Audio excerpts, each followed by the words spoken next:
Hola amigos, muy buenas noches. Gracias por estar en este espacio de Comunique Channel. Como todos los miércoles, este espacio, este segmento se llama Entre Nos y como siempre, como todas las semanas, tenemos invitado especial. En esta ocasión tenemos al 2 veces alcalde de Mérida, Renán Barrera Concha. Renan. 3 veces. 3 veces. 3 veces acá. 3 veces. Me falló una. Gracias. Gracias por estar acá. Gracias, Yasmín. Gracias. Un gusto enorme poder estar aquí en tu espacio y saludo con mucho afecto también a Raúl. También saludo a mi compañero Raúl Zul. Raúl, Buenas noches. buenas noches. Bien, pues empecemos. Claro, Renán. encantado. ¿Qué está haciendo Renán Barrera? Pues mira, he estado en estos últimos, pues prácticamente 2 años, más o menos, 2 años y medio, regresando a la actividad comercial, a la actividad empresarial que tenía yo antes de haber entrado al servicio público. Mucha gente, pues evidentemente me conoció a partir de mi carrera política, pero antes de eso, incluso la parte empresarial me llevó a la política.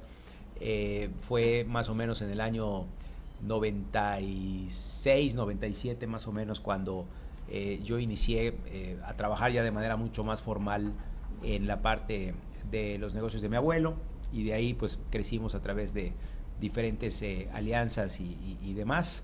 Y bueno, y luego yo ya me dediqué al 100% al tema de la política, dejé en manos de algunos compañeros y familiares el tema empresarial, y ahora pues he estado retomándolo desde hace ya 2 años y medio, evidentemente con un mundo muy diferente, ¿no? En la economía esto es dinámico, esto es muy cambiante, entonces bueno, me llevó un poquito de tiempo engancharme nuevamente a las actividades, pero contento, la verdad contento de poder estar desde una visión externa al mundo del servicio público, de la política, que 16 años ininterrumpidos en cargos de elección o funcionario de partido, estuve al frente de varias responsabilidades, y bueno, aprovechando todo ese bagaje, ¿no? Y todo ese conocimiento, toda esa experiencia para poder pues hacer actividades familiares y personales que me he dedicado estos años. Pues ahorita que tiene oportunidad de regresar a la actividad empresarial, ¿qué es mejor? ¿Ser empresario o ser político? Mira, yo siempre, a mí me ha gustado mucho la parte de emprender. Yo tengo muchos proyectos, creo que la parte que siempre me gustó de ser parte de la administración pública, pues es que cuando tienes sueños, cuando tienes proyectos, cuando tienes ideas para mejorar una ciudad, para poder mejorar y darle un brillo importante a tu administración, pues aplicas eso con recursos de ciudadanos, y lo aplicas también en proyectos que podemos mencionar. El Mérida Fest, podemos mencionar el corredor gastronómico de la 47, el parque de deportes extremos, los hospitales de los zoológicos Animal y Centenario, todo lo que hicimos a través de Micromer, y luego hicimos Macromer, que fue el complemento. En fin, todos estos proyectos que primero los sueñas como ideas que faltan aterrizar, en el servicio público las puedes hacer porque tienes un gran equipo, una gran infraestructura, y sobre todo que tienes los recursos asignados para ciertas cosas. En el caso empresarial es tu patrimonio, es tu riesgo, y desde luego también tiene una dinámica de competitividad muy fuerte. La parte en mi ramo en el que estoy, que es la parte gastronómica, pues desde luego de estar teniendo un servicio adecuado y demás. Entonces yo disfruto ambas, pero tiene su magia muy particular cada una, y en este momento que sí estoy disfrutando mucho, que soy dueño de mi agenda, de mis tiempos, de mis compromisos, en el sentido de que uno va priorizando en función de los intereses del negocio, lo que uno va ejerciendo e invirtiendo en energía, ¿no? Y también con la familia, ¿no? Porque supuesto. veo que ahora hay más convivencia con tus Sí. 2 niños y con tu esposa, Sí, ¿no? la parte personal es una deuda que yo tenía con mi familia, ya es porque, pues al final de cuentas yo empecé muy joven, ¿no? La primera vez que fui alcalde en 2012 tenía yo 32, 33 años. Yo me casé a los 30 años, y pues siendo alcalde nació mi primer hijo. Luego casi inmediato mi hija, que yo tengo 2 hijos, y pues siempre en esta vida loca, ¿no?, que trae la agenda de una persona dedicada, pues en este caso a la alcaldía, pues es desde muy temprano hasta muy noche. Entonces hoy poder llevar a mis hijos a la escuela, poder ir a ver un partido de fútbol, llevarlos a pescar, disfrutar eso que a veces también es muy importante, porque te diría yo que es la base del éxito el poder estar bien adentro de casa para poder estar bien afuera, ¿no? Y varias veces he entrevistado a varios políticos y hay un común denominador, extrañan la vida política luego. ¿Es tu caso? Pues mira, la nostalgia existe, claro, porque vives con una intensidad enorme, tomar decisiones muy importantes, muy trascendentes todos los días, tu nivel de alerta permanente para poder ser eficaz, para poder tener márgenes de error muy pequeños, de poder asignar y delegar responsabilidades a un equipo, de tener una carga enorme de esa responsabilidad que no se te quita porque vayas a tu casa o porque te cuestes a dormir, la tienes permanentemente. Yo creo que es, desde luego, una parte que te hace falta porque es un vacío desde el punto de vista de la dinámica a la cual estabas acostumbrado, pero también disfruto mucho la parte de poder tener tiempos, de poder tener pausas, de poder tener mayor tiempo de calidad para mí en lo personal, para mi familia, y disfruto eso. Hay gente que siente que si no está en la política o no está en un cargo, pues, se muere o se acabó la vida, y no, la verdad es que yo tengo 46 años, haber tenido esta oportunidad que he tenido durante algunas oportunidades que la sociedad me dio, pues me da esta tranquilidad de poder estar tranquilo en mi propia casa, ¿no? Renan, dicen que en las contiendas a veces se gana y a veces se aprende. ¿Qué aprendió Renan Barrera de la última contienda? Mira, yo de todo, creo que hay que sacar lo positivo y desde luego hacer reflexiones. Yo siempre he dicho que para poder ser un buen surfista, ¿no? Yo pongo el ejemplo del surfista, aquel que usa su tabla en el mar.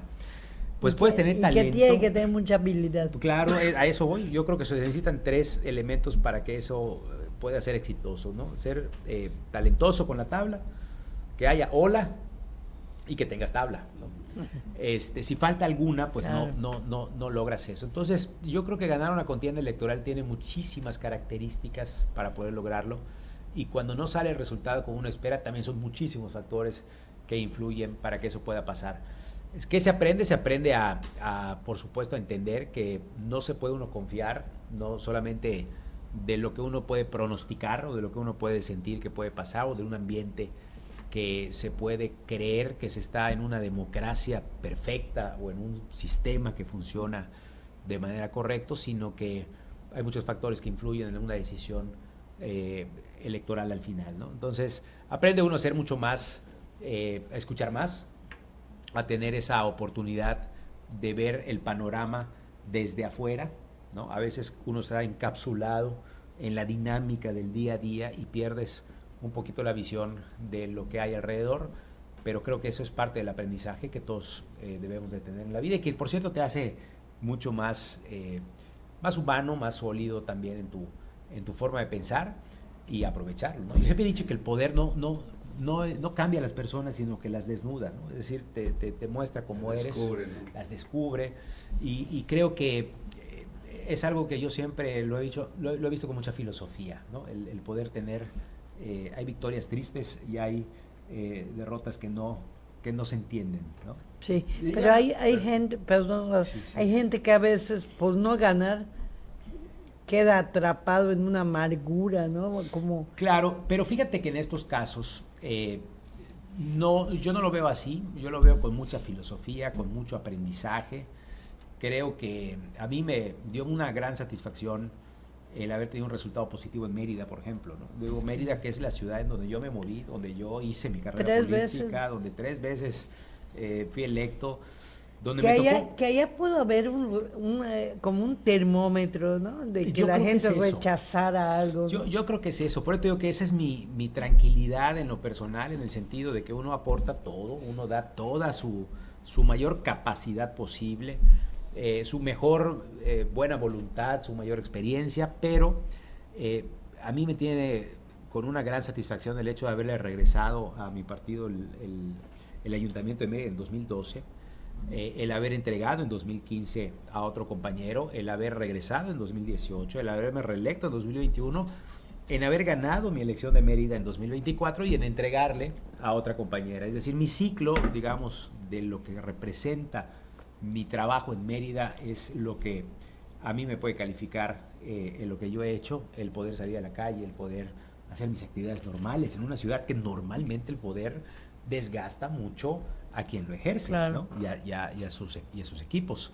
Entonces, yo me siento bien en esa parte y no para nada, yo al contrario, estoy muy contento en esta nueva etapa que me ha tocado vivir. Desde luego, pues siempre te quedas con el deseo, ¿no? De muchas de las cosas claro, que tienes ganas de impulsar y que quisieras poder lograrlo para ver a tu mejor estado, ¿no? En mejores condiciones y sobre todo cuando tienes hijos, pues ya tu visión es diferente. El futuro. ¿No? El futuro Sí, me llama la atención algo que dijiste hace un momento. Dijiste que das cuenta que la democracia, siendo democracia, también tiene su lado imperfecto. ¿Y allá por qué lado va? Mira, decía Carlos Castillo Peraza, que fue para mí un mentor, el poco tiempo que conviví con él, pero que me impactó mucho el tiempo que lo pude escuchar, que para que la democracia funcione necesita demócratas.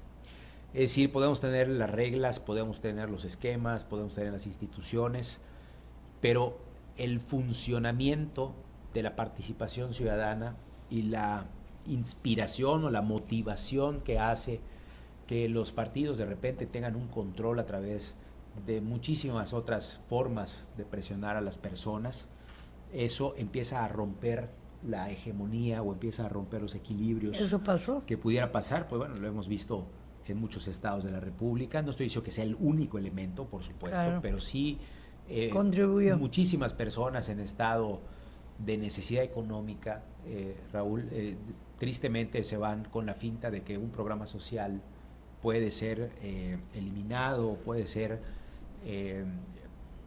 digamos, castigado, ¿no? Esto que decía el presidente López Obrador de que amor con amor se paga, ¿no? Pues era un poquito el mensaje subliminal. Y bueno, pues es una forma de poder tener un control sobre un sector que a veces tiene temor, ¿no? Entonces, yo siempre he dicho que la autonomía financiera da libertad y eso es lo que ojalá que lleguemos en algún momento en nuestro país a poder tener para poder tener esa libertad. Por eso yo creo que el contraste fue muy fuerte entre Mérida y muchos municipios del interior, que ahí te puede dar un reflejo más o menos de eso, ¿no? ¿Cómo ves, Renan, ahorita desde fuera la situación de Yucatán? Estoy hablando desde el municipio hasta el estado. Mira, yo he tratado, y eso fue también en su momento muy difícil de entender, o muchos Captar, también ¿no? me decían, oye, yo creo que fue una cosa correcta. Pasó muy poco tiempo para reconocer el resultado de la elección, en prácticamente menos de 18 horas. Ya sí, estábamos yo grabando un video donde reconocía el triunfo del actual gobernador, cerrar ese capítulo y incluso ponerme a disposición, es decir, mandarle un mensaje personal, decirle que le deseo lo mejor, ¿no? Que si le va bien a él, le va bien al Estado. Como buen demócrata, yo creo que también esa era una parte importante, ¿no? Claro. No estar en el pleito. en el pleito o en el litigio y lo que fuera. Yo creo que fue una cosa que para mí era importante, que se diera esa parte de mí, que creo que es importante también reconocer. Y yo he estado siempre buscando que haya mecanismos para que el Estado le vaya mejor. Yo he visto un desgaste muy rápido, en poco tiempo, esa es la realidad, un acomodo muy tardío o todavía en proceso, precisamente creo yo por la forma en cómo llegó el gobierno y cómo se hicieron los equipos del gabinete, porque creo que son sectores que fueron pegándose por pedazos, con intereses muy encontrados, muy diversos, y en donde lo que me preocupa es que haya sectores dentro del gabinete, claro, que lo que no quisieran es, incluso no les importe lo que suceda con el gobernador o con su prestigio o con su imagen. Entonces, o creo con que Yucatán. o con el Estado, desde luego, Claro. están por otra dinámica. Claro. Entonces, yo desearía de verdad que se vea fuerza en el liderazgo, capacidad de cohesión de un equipo que esté en función de lo que necesita nuestro Estado. Seguridad y economía son dos grandes piernas por las cuales debe de caminar Yucatán. Seguridad la hemos gozado muchos años y está vinculada con la economía. Se nos cae la economía, se nos aumenta la inseguridad, se nos fortalece la economía, se nos aumenta la seguridad. Creo que sí, ahí debemos de estar en esos equilibrios, ¿no? Ahorita Renan Barrera está digamos, en modo empresarial, Sí. pero no hay un retiro político. Si se diera la coyuntura política, allá estará Renan Barrera. Mira, yo participé 10 años en el PAN sin tener ningún cargo. como empresario, como ciudadano, como estudiante universitario, coordiné campañas, apoyé candidatos, estuve en todas las, pegando propaganda. En esa época podíamos subirnos a los postes, ¿no? A colgar. Bueno, me tocó subirme a los postes a tocar, a poner publicidad. Apoyé en su momento al final a Ana Rosa Payán, luego apoyamos a algunos candidatos, a Manuel Fuentes, a muchas personas que en su momento fueron parte Patricio Patrón. Patricio en una parte. Y creo que es importante que para mí así ha sido, ¿no? Yo no entré al PAN como si fuera una bolsa de trabajo. Yo llevo 3 años sin cobrar un peso del servicio público y estoy muy bien. Incluso me ofrecieron cargos antes de ser regidor, que fue mi primer cargo, donde pues no pude aceptar por mis actividades personales, pero aquí estoy. Me invitó el presidente Romero a ser parte de precisamente el Comité Ejecutivo Nacional, en donde hay pues una vacante o digamos un espacio dentro de la planilla. A mí me invitó y me dijo, oye, la planilla es el equipo que me va a acompañar en ganar la elección del partido y de dirigir los trabajos de acción nacional a nivel nacional, ¿no? Entonces yo le dije, oye, Jorge, yo estoy en una etapa de, digamos, particular, privada, personal, y por lo tanto pues es honorario. Estoy asistiendo a las comisiones de la Comisión Nacional Permanente, estoy asistiendo a el Comité Ejecutivo Nacional. Este 5 de mayo tenemos una sesión en Torreón. Entonces, ahora ya vienen los preparativos para el proceso electoral y recientemente me invitaron a participar en la comisión de elaboración de la plataforma electoral, que es un requisito que por ley hay que inscribir ante el Instituto Electoral y que abanderará a todos los candidatos. ¿Cuál ha sido el tema ahora importante que hemos estado comunicando? Pues la apertura de las candidaturas hacia los ciudadanos y no exclusivamente hacia los militantes activos del PAN. Salió hace unos días algo que para muchos fue un chiste, que decían que, perdón, que Renan se iba a Morena. Sí. Fue algo... Creo que finalmente lo desmentiste, Sí, ¿no? pues es que primero lo pensé, porque era una broma a unos amigos, porque hasta me mandaron un flyer como si fuera yo candidato con mi camisa guinda. Yo pues, me empecé a reír, tengo muchos grupos donde se vacila mucho. Hay mucho meme ahorita. Hay mucho meme y hay mucha cosa. Entonces, pero luego veo una publicación de un medio donde habla con puntos y señales de una posible reunión, reunión que jamás ha existido, ¿no? Yo no conozco a las personas que se mencionan. En otra publicación se habló de que hasta el propio gobernador estuvo, claro, o que estuvo la presidenta nacional de que Morena. Que te estaban convenciendo. Algo así. La verdad es que empecé a leer una cantidad de información totalmente fuera de sí, y cuando ya veo muchos panfletos o estas publicaciones en tonos similares, ahí yo me doy cuenta que esto pues es una campañita, claro, ¿no? Que alguien quiere poner para generar controversia al interior del PAN o para generar algún tipo de animadversión de mis seguidores o de lo que fuera. Y bueno, estaba yo de viaje con mi familia, aprovechando que era Semana Santa, ¿no? Y Semana de Pascua, y la verdad es que ahí le toca dar el crédito a mi esposa, que me dijo, oye, pues está muy fácil, ¿no? Ahorita con tu teléfono, pues subo un video y di que no es cierto, y claro, se acabó. Así que eso fue lo que hice, y para todos los que me conocen, pues saben que yo estoy por convicción en el PAN y no estoy en otros proyectos por ahora, ¿no? Ok, hace un momento hiciste una crítica muy certera respecto de cómo está el actual gobierno, ¿no? Sí. Dime Renan, y la autocrítica, ¿cómo está finalmente el PAN en estos momentos? Mira, yo creo que tiene retos importantes, desafíos muy importantes, sobre todo en un proceso electoral, Raúl, que tú sabes que cuando son unas elecciones intermedias, el proceso es más difícil. Es más complicado, tiene la gente no sale a veces. Menos participación ciudadana, claro, ¿no? Cuando hemos tenido niveles de participación ciudadana extraordinarios de 62, 64% en elecciones concurrentes de gobernador, pero cuando son elecciones intermedias hay una baja en la participación y eso puede representar un riesgo político para Acción Nacional. ¿Cuáles son los retos que yo veo? Cerrar filas, cohesionar, generar estructura, tener muy viva la militancia. Unidad. La unidad, que yo siempre lo digo cada vez que se menciona la palabra unidad. Recuerden que hay muchas interpretaciones, depende de quién lo quiera, claro, decir, de que la unidad para unos puede ser, es mi grupo político y nada más, esa es la unidad, es decir, el gueto, ¿no? Para mí la unidad no es sinónimo de uniformidad, es la capacidad en política de poder construir entre los diferentes, entre los que pensamos distinto, entre la parte de razón que tiene el que no piensa como yo. Y eso es generar unidad, que yo creo que siempre es un reto para Acción Nacional, porque en la medida que hay poder, en la medida que hay gobiernos, en la medida que hay intereses, pasen todos los partidos, puede generarse algún tipo de división. Yo creo que hoy está muy claro que tenemos una enorme responsabilidad en el caso, por ejemplo, de la alcaldía, de que la alcaldesa tenga todo el derecho del proceso de reelección. Yo fui alguien que siempre pugnó porque la persona que esté gobernando, el proceso de reelección se vea como una validación al trabajo. No es un premio, no es un regalo al que está gobernando. Es un cheque para los ciudadanos de poder decir, oye, ¿estás chambeando bien? Te quiero 3 años más, o estás chambeando mal, te despido. De hecho, es como una revocación de mandato, claro, ¿no? Exacto, sobre todo en ciudades. Mediante el voto.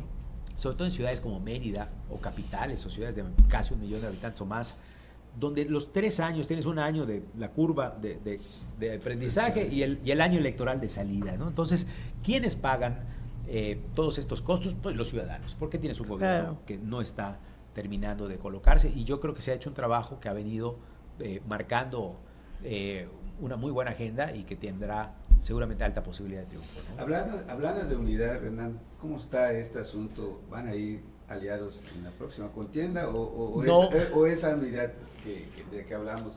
Claro. Ya no fue. Yo creo que la principal alianza que siempre ha tenido el PAN ha sido con la sociedad. De hecho, eso es algo importantísimo. Es decir, cuando el PAN no podía tener ninguna posibilidad de ganar una elección porque había un sistema, había un control, pues eran los ciudadanos los que podían hacer los triunfos. Yo siempre pongo el ejemplo de Correa Rachó en 1967. ¿Quién se podía imaginar que teniendo todo un sistema en contra, la fuerza ciudadana podía hacer ganar a una persona como Víctor Manuel Correa Rachó? Y creo que son muchos ejemplos que tenemos que revisar de la historia.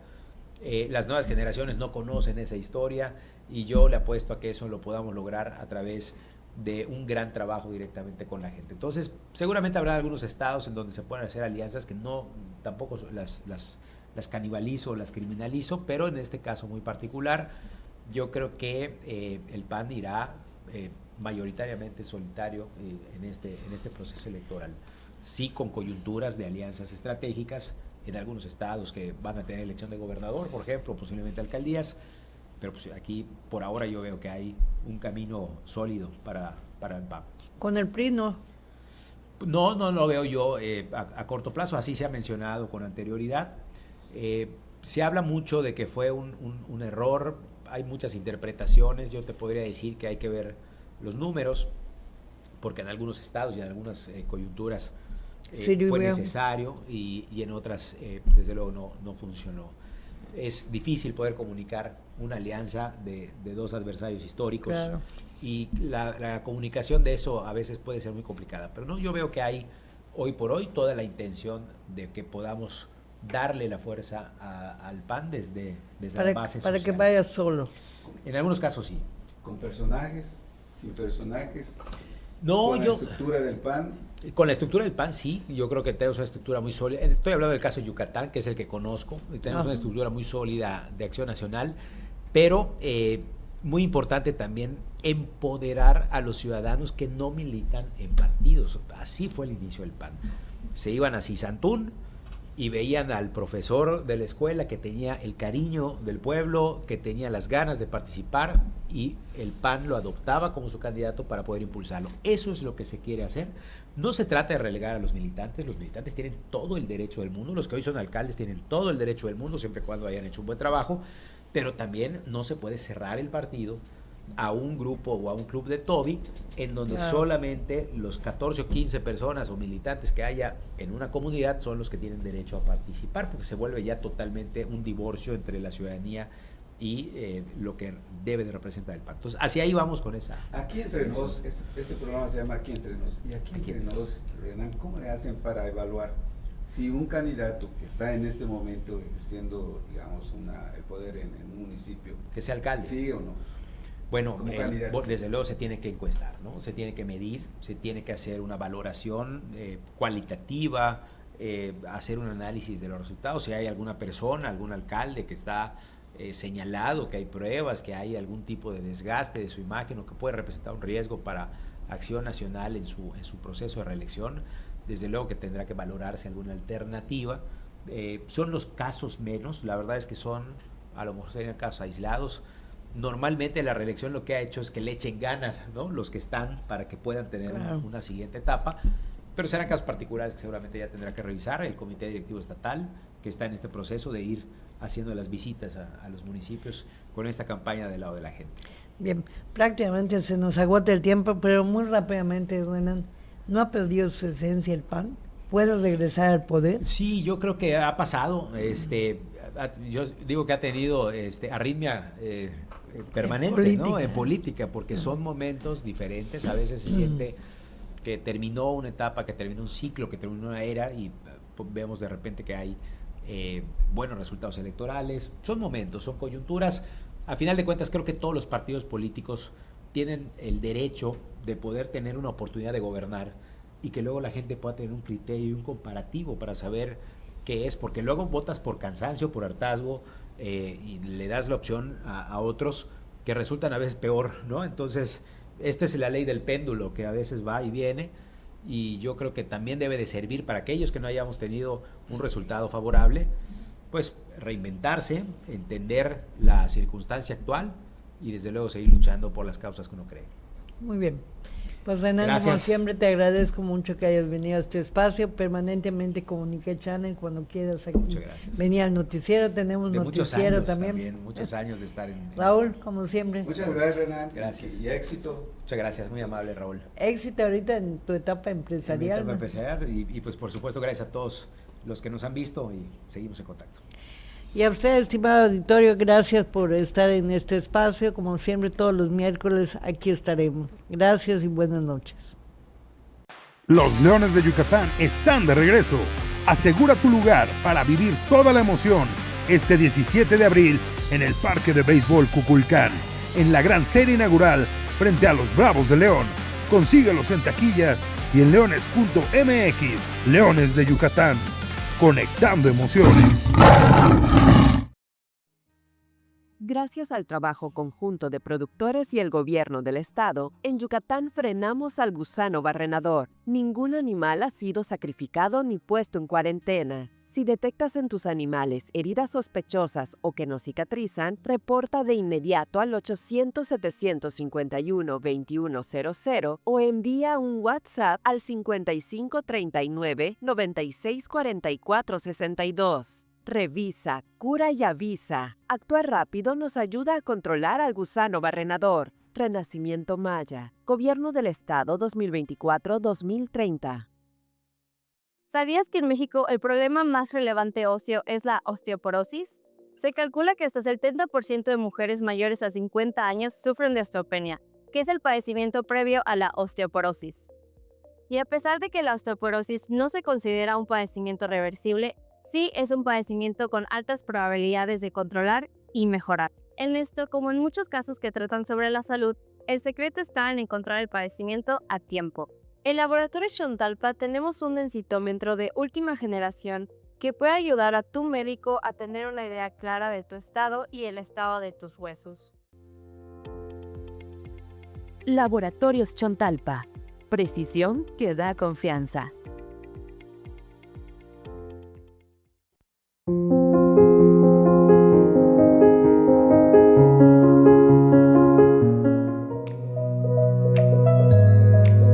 ¡Ya llegamos! ¡Vamos a jugar! ¡Eh! Hola, ¿jugamos? Gracias a ti, podemos llevar alegría y esperanza a quien más lo necesite. ¿Sabías que en 2025 se detectó un aumento del 12.2% de cáncer de mama en el estado de Yucatán? Representamos los índices más altos frente a Quintana Roo y Campeche. Recuerda, si presentas algún síntoma, no pierdas el tiempo. Acude a tu médico, haz tu examen de mastografía en Laboratorios Chontalpa.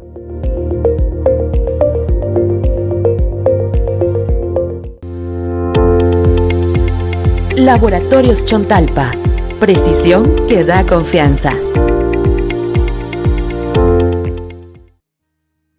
Gracias al trabajo conjunto de productores y el gobierno del estado, en Yucatán frenamos al gusano barrenador. Ningún animal ha sido sacrificado ni puesto en cuarentena. Si detectas en tus animales heridas sospechosas o que no cicatrizan, reporta de inmediato al 800-751-2100 o envía un WhatsApp al 5539-964462. Revisa, cura y avisa. Actuar rápido nos ayuda a controlar al gusano barrenador. Renacimiento Maya. Gobierno del Estado 2024-2030.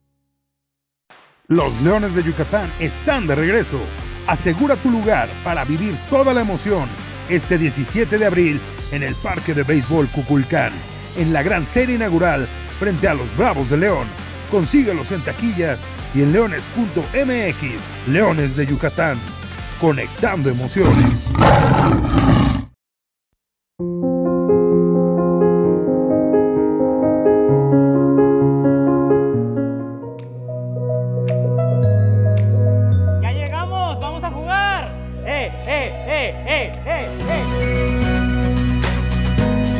Hola, ¿jugamos?